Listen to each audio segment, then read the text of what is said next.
Ngibingelele-ke babukeli emakhaya, ngibingelela ngaphansi kohlelo lwethu uNgiyazisola. Babukeli-ke namhlanje-ke sibhalele usisi la wathi ucela simsize ngenkinga abhekane nayo mayelana ngomazisi. Kodwa-ke babukeli nani niyazi anginawo amaningi, ake sizwe leni thina kusisi ukuthi kahle kahle inkinga yini. Sisi njani? Siyaphila. Ngiyabonga ukubhalela kwaNgiyazisola. Inkinga yami ikanje, ngaba nenkinga ye-ID. Ake ngiqale ekuqaleni nje. Ya nje uyiqale umsuka nje wendaba ya.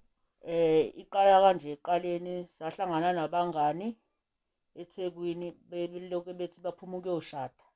Hhayi kutholwa iy'mali laphayana. Hhayi so nami ngibuza ukuthi hhayi nami ngingakwazi ukuthi ngishade ngeyami i-ID. Imali bathola iy'mali, mhlawumbe ungasichazela ukuthi malini? Kwakutholwa o-4,000. Batholwa kanjani labo 4,000 uma usichazela nje usibeke? Mase uqedile ukushada bese bekunika leyo mali leyo 4,000 loyo. Bakunike esandleni cash. Cash esandleni bese Hhayi. kuthi njalo kumyeni wakho-ke nivumelane ngokuthi njalo kukhona imali azobe ekufakela yona. Okay, hhayi awuphinde-ke ubuyele emumva-ke mase-ke. Okay-ke shuthi-ke sihlanganeke nalamantombazane-ke ngibuze ukuthi mina angeke izibe nenkinga yini i-ID yami. Hhayi asho-ke athi omunye walamantombazane athi hhayi khululeka ngeke izibe nankinga. eHome Affairs izobuya ibhale isibongo sakho lesi esibizayo sakaMkhize. Hhayi nangampela-ke ngiyenze-ke nami le nto-ke ngishade-ke ngenxa yokuthi-ke ngangifuna nami le mali. Ngishade-ke nami-ke nalo mlisa engashadiswa naye, igama lakhe sengilikhohliwe kodwa isibongo owaka-Ogazi. Ngishade-ke naye lo muntu. Makushada-ke hhayi sishade-ke ngiyithole le mali ngihambe ngibuyele ekhaya. Nalaba sasihambana ake ngibuyele ekuqaleni ngiyithole le mali. Nalabo bathatha uhafu wabo nami ngithathe eyami bese bese ngibuyela ekhaya. Bese kuba khona isikhathi sokuthi kufika isikhathi la ngilahlekelwa khona i-ID. Ngihambe ngiyokwenza enye e-Home Affairs. Uma ngifika e-Home Affairs ngithi ngenza i-ID yami ngibize isibongo sami lezi engisaziyo vele sakaMkhize. Bangibuza ukuthi ngubani, ngisho ukuthi nguNoluthando kaMkhize. Athi lo ngisizayo hhayi sisi la kuphuma ukuthi wena ushadile owaka-Ogazi. Ngithi mina kanjani? Athi hhayi ushadile la owaka-Ogazi. Phuma leso sibongo leso. Hhayi ngimedane mina ngisale sengiqhubeka sengiyenza-ke i-ID cause ngangiyidinga. Khona into engangiyidingela yona eyibalulekile. Ngisale sengiyenza-ke i-ID yami. Emva kokuthi ngiyenze ngimbuze lo sisi emva kwalokho ngithi mina sisi uma ngifuna ukulungisa le nkinga ngingenze njani? Asho lo sisi athi hhayi fanele uye e-police steshi ubhale i-affidavit. Usho ukuthi kwenzakalani. Hhayi nangampela ngiye-ke e-police steshi-ke ngiyenze i-affidavit. Uma ngiyenza ngiphinde ngibuyela khona. Athi lo bhuti la kubhalwa ukuthi washada. Lo mshado lo it's a fraud lo wawuwenza, so wena ungaboshwa noma kanjani ungaboshwa. Hhayi emva kwalokho ngimedane ngishiye phansi ngingabe ngisaqhubeka naleyo nkinga leyo engangithi ngiyayihambela. Ngimedane ngishiye kanjalo-ke kusale kanjalo-ke.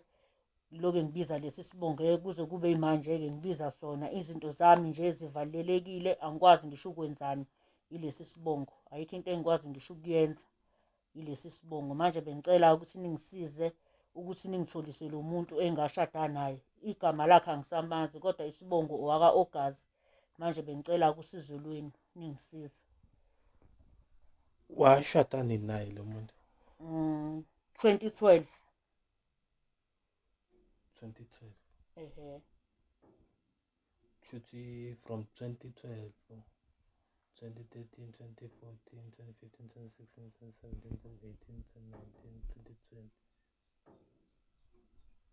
2021, 2022, 2023, 2024, 2025. 13 years. Shuthi 13 years nje ogcwele. Yebo. Washada nalo muntu. 13 years nje ogcwele. Cause ngalahlekelwa ngisho nama-contact akhe ukuthi ngimthole. Angiba ngisakwazi ukuthi ngimthole. Imaka ake sihlehle sibuyele emuva kancane. Uma uthi laba enani nenza nabo lezi zinto lezi zokuthi nishade nane mhlambe wena uze ufikele kubona eThekwini waxhumana kanjani nabo? Oh, labantu laba ngaxhunyaniswa umngani wami, omunye umngani wami wakuthiwa uNosipho igama lakhe, ngaxhunyaniswa uyena. Nabo-ke ngimbuza ukuthi wathi hhayi khona imali ethola yabo nje kuhlangana kwabangani. Athi umngani khona imali oyitholayo uyashada mase kuba khona imali abakunika yona noma each and every mhlambe ngaleso sikhathi abahlala bakunike yona. Uyashada ngaleso sikhathi leso oshada ngaso, ukube ngizoshada namhlanje banginike imali. So kuzoba ukuthi every month kufanele lo muntu lo ahlezi engifakela imali. Okay, wena esayidini lakho kwenzakala kanjani? Wayekufakela noma mhlambe kwenzeka ngenye indlela? Wayifaka hlampe iy'nyanga eziwu-3, emva kwalokho ngase ngilahlekelwa ama-contact akhe. Ngangabe ngisakwazi ukuthi ngimthole. Befaka malini every month? Wayefaka u-1.5. Ewufaka nje kungabi nankinga. Ufaka nje kungabi nankinga. Emva kwalokho-ke ngase ngilahlekelwa iy'namba zakhe-ke ngangabe ngisakwazi ukuthi ngiyithole le mali. So kushuthi nje wavesane nalahlekelana wena naye kungakapheli ngisho u-6 months. Ya, samedane nje sadukelana ngenxa yokuthi ngasuke ngalahlekelwa ifoni nama-contact akhe alahleka. Shuthi nje singayibeka ngokuthi u-12 years wonke uhlalile, 12 years and 6 months uhlalile, ushadile nomuntu ongamazi. Ya, ngingasho kanjalo.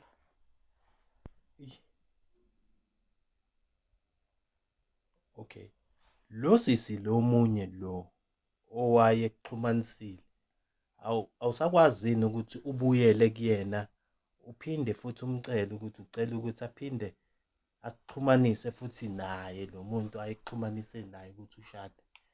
Ngake ngamcela, wamedane wathi eyi labo bantu labo sebathutha laba bahlala khona eThekwini, yabo nje washo iy'tori nje into engingayizwa nje. Emva kwalokho ngagcina sengimyekile-ke. Mhlambe yena masimdinga singamthola kanjani? Inkinga ukuthi angisenayo ngisho nanenamba yakhe-ke, inkinga ileyo. Wawungamazi ukuthi uhlalaphi? Ngangamazi nanokuthi uhlalaphi, sasijwayelene nje ngokuhlangana. Okay, lo mbhemu lo kwi-ID yakho mhlambe mangase siyithathe sihambe nayo siya Home Affairs, kushuthi naye angavela ukuze sikwazi ukuveza isithombe sakhe sokuthi siyamdinga. Inkinga angazi-ke ngoba kwakuyi-Home Affairs ecezile la kodwa iseThekwini. I-Home Affairs ecezile kanjani? Like angiyazi leya Home Affairs la eThekwini, kodwa hhayi kule Home Affairs le eseThekwini. Maniyoshada, hhayi ukuthi wawufika naniqale niye esontweni mase? Akubanga kanjalo, safike nje sahlangana lapho kwasayina amaphepha, ngasayina naye wasayina. Angazi-ke bawathatha-ke amaphepha bahamba nawo-ke bayiswa lapho khona i-Home Affairs eseThekwini, ukuthi angisakhumbuli ukuthi yayikuphi nendawo kodwa akuyona le eseThekwini lejwayelekile. Kushuthi kwakuyi-Home Affairs yabo? Angazi-ke, angazi. Nami into engiyibukayo kukhona umuntu kushuthi ubashadisayo, kusho lezi indlela umfundisi wabo bashadisayo lapho. Kushuthi banomuntu wabo ongaphakathi. Bashadisayo angimazi kodwa kusuke kungomunye wabo bey'nhlobo zabo lezi ngesikhathi ngikwazi. Okay. ku-TV baney'ndawo zabo lapha benza khona lezi zinto. Sisenkingeni sabantu Ngoba manje intombazane yayichaza yafika yona yayazi khona, bamfihla abaningi futhi bayafana, bamfihla wakhomba intombazane yathi wena wangishadisayo. Waphika lona waphika wachaza intombazane ukuthi wena ungumshadisi wabo. Kuwena wawumphambili yena kuwena ubashadisa ubashadisa. kodwa sephika-ke yena waphika-ke kusho ukuthi intombazana bagcina-ke isihluleka-ke sekuthiwa akekho befihlana bekuphi akekho yebo emyala-ke lo wayemsiza ukuthi uthinta abaka-Home Affairs base bethi abaka-Home Affairs akukho abangamsiza ngakho into angamsiza ngakho ukuthi amdivose afake idivosi uma kuphela ngazi isikhathi esingakanani engaqhamuki bobe sebedivosa engekho. Okay, kushuthi kahle kahle kumele sithathe siye nawe e-Home Affairs sihambe sifike siyofuna imininingwane yakhe lo mlisa lo uthe wakaba isibongo uGas.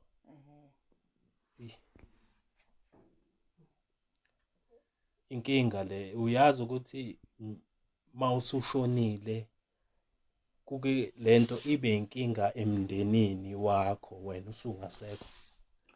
Ngiyakwazi lokho kakhulu. Ngiyakwazi ikona nje ihlezi nje ngifayile stress iyinkinga nje ngoba ngikwazi ngisho ukwenzani ilesi sibongo lesi. So uyayibona ukuthi into yabangani kahle kahle into engekho kahle kahle emhlabeni. Kwayileyo mali othi wena nanikwa yona. Mawuthi nayicaza futhi bona bakwenza basebenzela wena nabo base bacazelana futhi kahle kahle wena futhi bona babesebenzela bona lezi zigebengu zekwelegwele ukuthi babefuna bona ama-customer ibona bamfaka kusho bafaka amantombazane la kusho abafunela abantu abazokwenza lo mshado nje ethengwe yiwona lamakwelegwe mase kuwukuthi uyahola ngokuthi uthole yebo yebo wena-ke imali owayithola isiza kuwena owahamba nayo waye ekhaya kwakuyimali engakanani? Mhlawumbe mina ngahamba no-1.5 sengihamba ku-4,000 shothi bona bathatha u-2.5 wonke. Kusho ukuthi babe njengabona njengokusuka ukudayisa babekhanvasa bona. Kusho ukuthi bona bebekhanvasa basebenzela laba abantu emuva ukuthi uyohola ngokuthola i-custom ngokuthola imali ethile. Hayi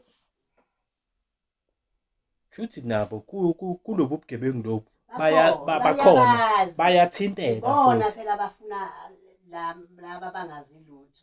Okay, ukuze kuqhubeka phela ibhizinisi labo. Usisi lo owayekuxhumanisa ubungamazi nokuthi owakuphi nendawo. Angisamazi ngempela ngoba isikhathi sesiside ngoba ngangakwazi nakubo. Yabona nahlangana edrobheni. Sahlangana edrobheni Ngokuthi uxhunyaniswe futhi lo wakuxhumanisa naye-ke uphi yena? Bonke nje angisabazi ngoba nje into esinesikhathi nje. Kodwa-ke asike sizame ukuthi sikusize sibone ukuthi sohamba sifikephi. Hayi ngajabula kakhulu manje ngisizakala nje ukushintsha isibongo ngibuyele esibongweni sami. Hayi ke ilokho engifisayo. hayi sibonge.